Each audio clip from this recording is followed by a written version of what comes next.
hier, vous avez signé une convention, l'AFD, avec le ministère du Tourisme, de l'Artisanat et de l'économie solidaire.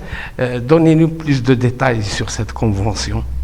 En effet, le Royaume du Maroc et l'AFD ont signé une convention de subvention de 1,5 million d'euros pour accompagner le ministère en charge de l'économie sociale et solidaire dans le renforcement de son cadre réglementaire et sa déclinaison opérationnelle au sein des régions.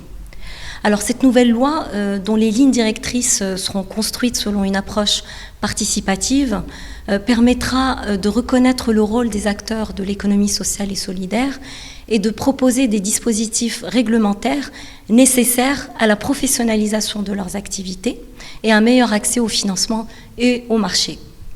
Les entreprises sociales et solidaires, dont l'objectif premier est de répondre à un enjeu social et sociétal de façon pérenne, sont actuellement au cœur des dispositifs de réponse à la crise du Covid.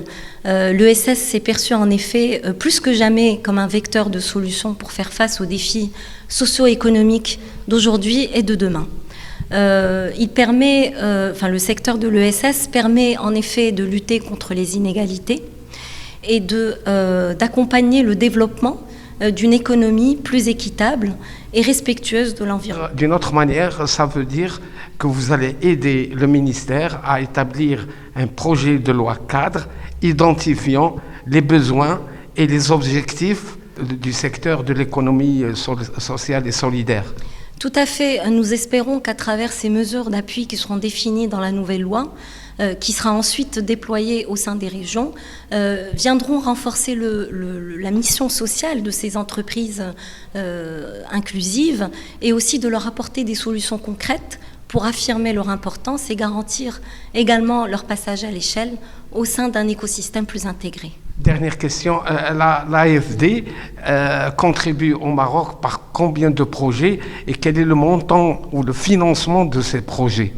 Alors l'AFD au Maroc existe depuis 1992, elle accompagne à peu près 44 projets. Elle a cumulé à ce jour un montant d'engagement d'à peu près 5,6 milliards d'euros.